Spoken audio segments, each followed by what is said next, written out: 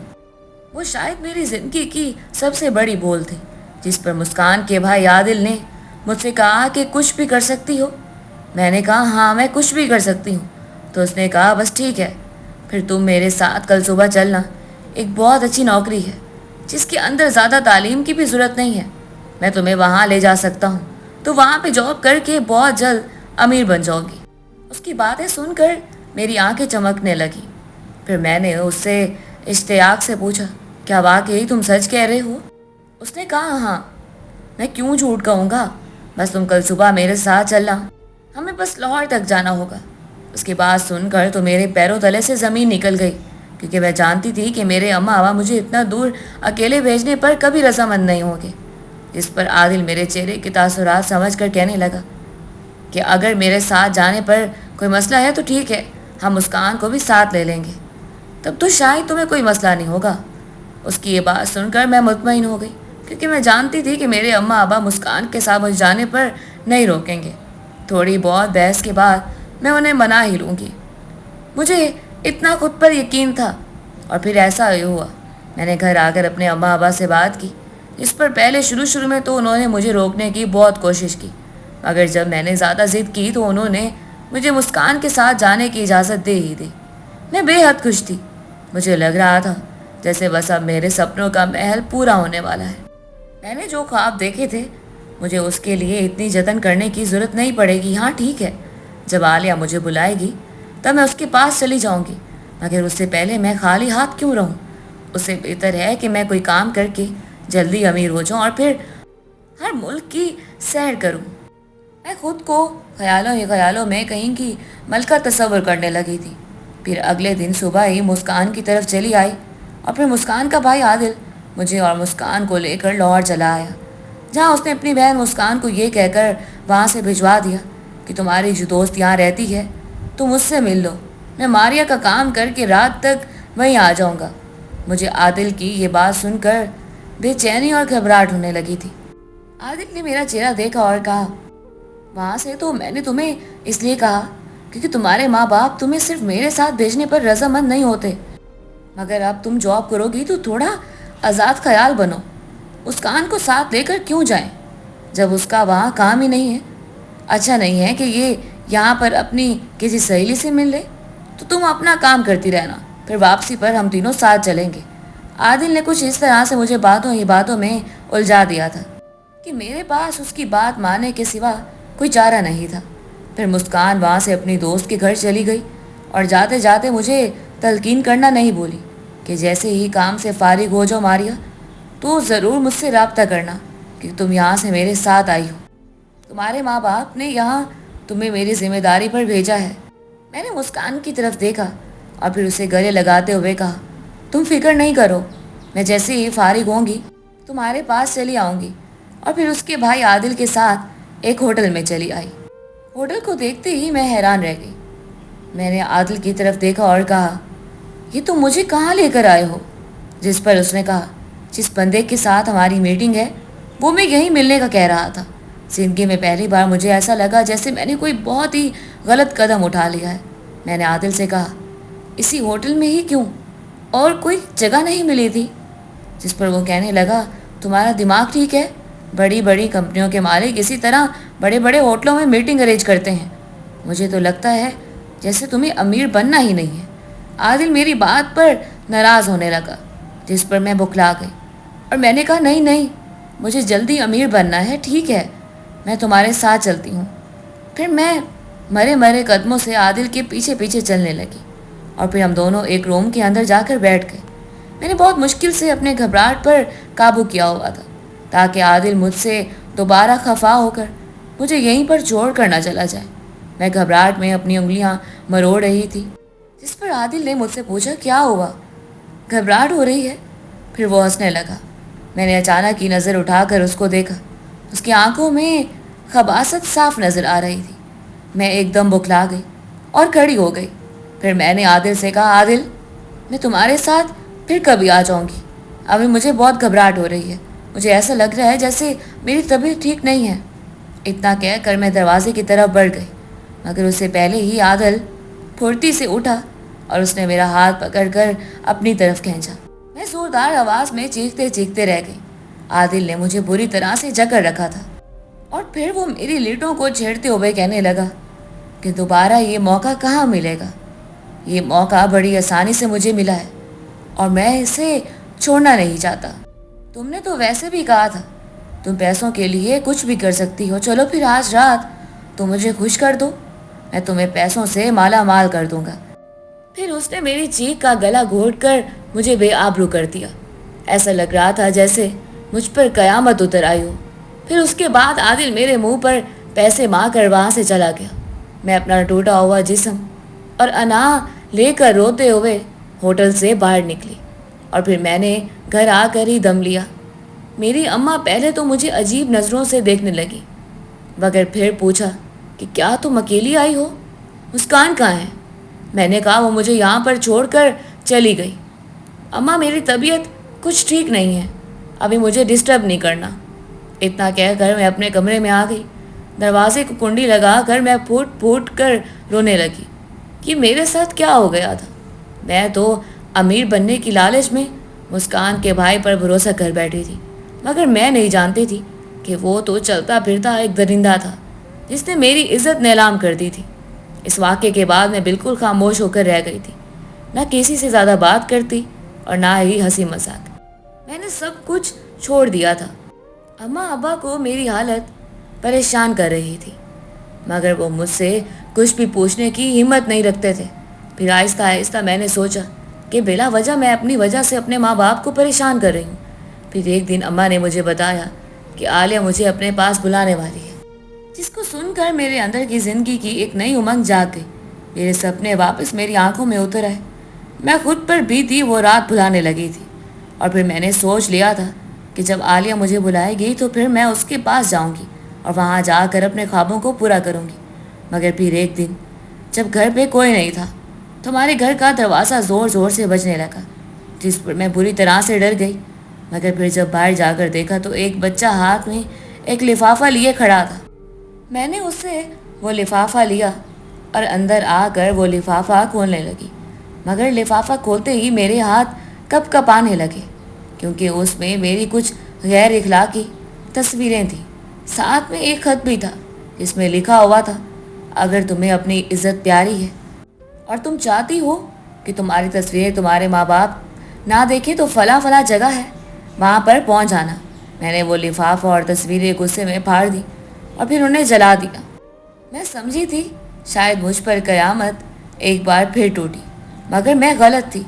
مجھ پر تو قیامت بار بار ٹوٹنے کو تیار تھی۔ میں بے حد خوف زدہ رہنے لگی تھی۔ مجھے سمجھ نہیں آتا تھا میں کیا کروں۔ میں گھر میں ہی قید ہو کر رہ گئی تھی۔ باہر نکلنا تو جیسے میں نے چھوڑ ہی دیا تھا۔ میرا دل بہت چاہتا تھا میں مسکان کو جا کر سب بتا دوں، مگر اس خط میں مجھ سے یہ بھی کہا گیا تھا اگر میں نے یہ بات کسی کو بتانے کی کوشش کی تو میری تصویریں سوشل میڈیا پر وائرل کر دی جائیں گی۔ پھر ایک دن اماں نے مجھے خوشخبری سنائی کہ عالیہ ماں بننے والی ہے اور اسے میری وہاں بہت ضرورت ہے، جس پر اس نے میرے کاغذات وغیرہ سب بننے کے لیے دے دیے ہیں اور مقررہ تاریخ پر جا کر وہ مجھے کاغذات وہاں سے اٹھانے ہیں اور پھر وہ باہر جانے کی تیاری مکمل کرنی ہے۔ اماں کی یہ بات سن کر میں بے حد خوش ہوئی۔ مجھے ایسا لگا جیسے بس مجھے اسی بات کا انتظار تھا۔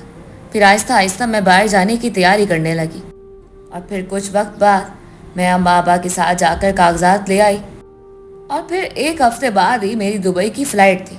اما ابا میرے دبئی جانے پر بے حد غمگین اور افسردہ تھے۔ اما مجھے کہنے لگی کہ ایک بیٹی تو دور ہو گئی تھی، ہمیں اب دوسری کو بھی خود سے دور کرنا پڑ رہا ہے، جس پر میں نے اما کو گلے لگائے اور کہا آپ فکر مت کریں، میں کچھ ہی دنوں میں آپ کو اپنے پاس بلا لوں گی۔ پھر اما ابا سے مل کر میں آگے بڑھ گئی۔ وہاں ایک شخص نے مجھ سے کہا کہ آپ کے سامان کی تلاشی لینی ہے۔ اتنا تو میں جانتی ہی تھی، ان معاملات میں یہ تلاشی چیکنگ سب ہوتا ہے، تو مجھے کوئی بڑی بات نہیں لگی۔ میں اس شخص کے ساتھ چلی گئی، مگر وہاں جا کر مجھے پتہ چلا میں نے اس شخص کے ساتھ جا کر بہت بڑی غلطی کی ہے۔ میں وہاں سے بھاگنا چاہتی تھی، مگر میری ساری راہیں محدود کر دی گئی تھی۔ پھر وہاں عادل چلا آیا۔ عادل کو دیکھ کر میں خوف سے تھر تھر کانپنے لگی تھی، جس پر وہ کہکا لگا کر ہنس پڑا اور کہنے لگا میں نے تمہیں پہلے بھی کہا تھا کہ تم عزت کے ساتھ میری بات مان لو، مگر تم نے میری بات نہیں سنی، اسی لیے مجھے آریہ کا نام لے کر یہ سب تماشا کرنا پڑا۔ اب تم وہی کرو گی جو میں چاہتا ہوں۔ اس کے بعد پھر مجھے کچھ ہوش نہیں رہا۔ جب مجھے ہوش آیا تو مجھے ہلکا ہلکا سا یاد آنے لگا۔ میرے بے ہوش ہونے سے پہلے عادل نے 3-4 لڑکوں کو فون کر کے بلا لیا تھا۔ جب میں ہوش میں آئی تو اپنا آپ دیکھ کر میرا چیخنے کا دل چاہا، کیونکہ میں بالکل اچھی حالت میں نہیں تھی۔ میں نے بڑی مشکلوں سے دوپٹے سے خود کو ڈھانپا اور اپنے گھر چلی آئی۔ اماں ابا مجھے دیکھ کر حیرت زدہ رہ گئے، جس پر میں نے انہیں روتے ہوئے بتایا کہ مجھے عالیہ نے نہیں بلایا تھا، بلکہ وہ تو عادل کی سازش تھی۔ میرے ابا یہ بات سن کر غصے میں آ گئے اور پھر کہنے لگے اسی دن کی وجہ سے میں تمہیں منع کرتا تھا، بڑے لوگوں سے دوستی نہیں کرو، مگر تم میری ایک بات نہیں سنی۔ اب میں تمہیں اپنے گھر میں نہیں رکھ سکتا، کیونکہ اس محلے میں ہماری عزت ہے۔ مجھے اماں ابا نے گھر سے نکال دیا۔ پھر اماں ابا کے گھر سے نکلنے کے بعد میں سڑکوں پر بھیک مانگ مانگ کر گزارا کرنے لگی۔ انہی دنوں مجھے پتہ چلا کہ میں امید سے ہوں۔ میرا جی چاہ رہا تھا کہ میں خود کو ہی ختم کر لوں، مگر میں ایسا نہیں کر سکی۔ مجھے ایسا لگا اس سب میں اس ننھے بچے کا کیا قصور ہے جو ابھی اس دنیا میں آیا بھی نہیں تھا۔ میں سڑکوں پر ہی یہاں وہاں مختلف علاقوں میں گھومتی ہوئی اپنے دن گزارنے لگی۔ پھر اللہ اللہ کر کے میرے 9 مہینے پورے ہوئے۔ میں نے سرکاری ہسپتال میں ایک خوبصورت سے بیٹے کو جنم دیا۔ میں نہیں جانتی تھی کہ وہ کس کا بیٹا ہے، مگر وہ انتہائی خوبصورت تھا۔ خوبصورت تو خیر میں بھی تھی، مگر مجھے ایسا لگا اس کا جو باپ ہے وہ انتہائی ہینڈسم اور پرکشش ہے، تبھی میرا بیٹا اتنا خوبصورت تھا۔ پھر میں اپنے بیٹے کو لے کر دارالامان چلی گئی، کیونکہ مجھے ایسا لگا کہ میں نے اپنی زندگی تو سڑکوں پر بھیک مانگ مانگ کر گزار دی ہے، مگر میں اپنے بیٹے کو اس طرح سے نہیں پال سکتی۔ اسی لیے میں دارالامان میں آ کر اپنے بیٹے کو پالنے لگی۔ میں کئی لوگوں کے برتن صاف کرتی، گھر صاف کرتی، اس طرح میرا اور میرے بیٹے کا گزارا ہونے لگا۔ میرا بیٹا بڑا ہوتے ہوتے مزید خوبصورت ہونے لگا تھا۔ میرے لیے اس پر سے نظر ہٹانا مشکل ہو جاتا تھا۔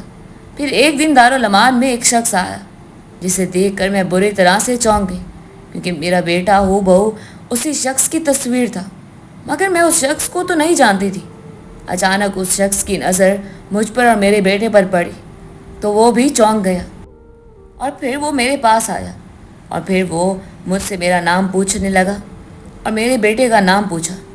پھر ہاتھ جوڑ کر مجھ سے معافی مانگنے لگا اور کہنے لگا کہ میں ہی اس کا گنہگار ہوں، میں نے اپنے دوستوں کے ساتھ مل کر تمہارے ساتھ زیادتی کی، مگر پھر اس دن کے بعد سے میں آج تک ایک رات بھی سکون سے نہیں سو پایا ہوں۔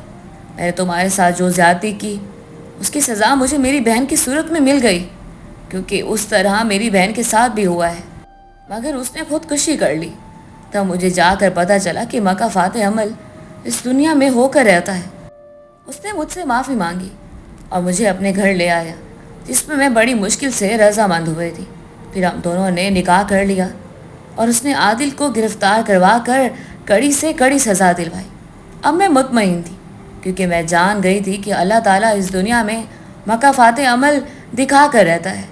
پھر کچھ عرصے بعد میں اپنے شوہر اور اپنے بیٹے کو لے کر اپنے ماں باپ کے گھر گئی، تو انہوں نے بھی مجھے کھلے دل سے معاف کر دیا، اور تھوڑی ناراضگی کے بعد انہوں نے میرے شوہر کو بھی قبول کر لیا۔ میں پیسے کمانے کے چکر میں اور امیر بننے کے چکر میں بالکل اندھی ہو گئی تھی، مگر اب مجھے پیسوں سے کوئی مطلب نہیں۔ حالانکہ آج میرے پاس ساری چیزیں ہیں، دنیا بھر کی سب نعمتیں اور سہولیات میرے پاس موجود ہیں، مگر اب مجھے پیسوں سے کوئی واسطہ نہیں رہا، کیونکہ میں جان گئی کہ پیسوں سے زیادہ بھی بہت چیزیں اہم ہوتی ہیں، اور ان میں سب سے بڑھ کر عزت ہوتی ہے۔